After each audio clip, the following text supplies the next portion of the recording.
During one of the deadliest plagues in the ancient world, when cities emptied and fear ruled the streets, when death felt utterly unavoidable, one philosopher made a choice that surprised everyone around him. He didn't flee, he didn't panic, and he didn't surrender to despair. Instead, he focused on something unexpected: pleasure, not indulgence, not excess, but something far quieter and far more powerful. The ancient world was no stranger to suffering.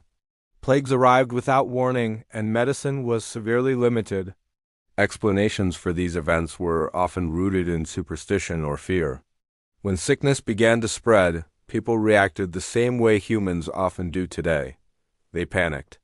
They assigned blame. They searched desperately for a sense of control over a situation that felt uncontrollable. But this philosopher believed that fear itself was the greater threat, because fear multiplies our suffering long before any illness ever does. To most people in his time, pleasure was a form of escape. It was a distraction from pain, a way to forget what couldn't be controlled. But his definition of pleasure was fundamentally different. To him, pleasure meant freedom from fear. It meant freedom from unnecessary pain. It was freedom from the constant mental torment that fear creates. He believed that suffering wasn't caused only by external events, but by how our minds interpret them. And if fear could be reduced, then clarity could return, even in the middle of chaos. Fear has a way of convincing us that our pain is endless, that danger is everywhere, that the future is already decided and it's bleak. But fear rarely reflects reality. It amplifies it. It distorts our perception. This philosopher understood something deeply human. Fear creates suffering long before actual suffering even arrives. So, instead of obsessing over what he couldn't control, the spread of the plague, the actions of others, he focused on what he could: his thoughts, his perspective, his response to the world around him. He didn't chase fleeting pleasures. He simplified his life. He ate simple food. He engaged in quiet, meaningful conversation. He prioritized rest and reflection.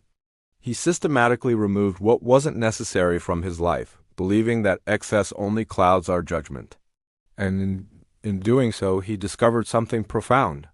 When the mind is calm, fear loses its grip, not because the danger suddenly disappears, but because clarity takes its place. When we are clear-headed, we can see the path forward.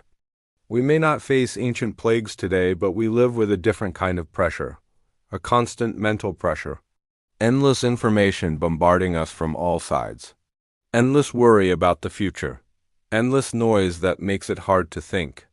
And just like those who came before us, we often mistake fear for preparation. We believe that by worrying constantly, we are somehow getting ready for what's to come.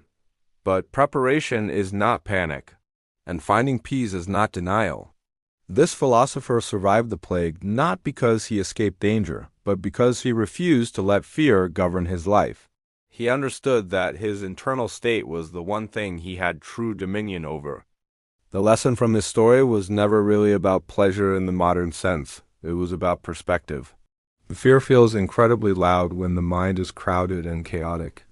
But when a sense of clarity enters, fear grows quiet. It loses its power. This remains true even in the most uncertain of times. Sometimes the most radical survival strategy isn't to fight or to flee, but to cultivate a sense of inner peace. If this story resonated with you, there are more like it here. Not to escape reality, but to help us understand it and ourselves more clearly. Thanks for watching.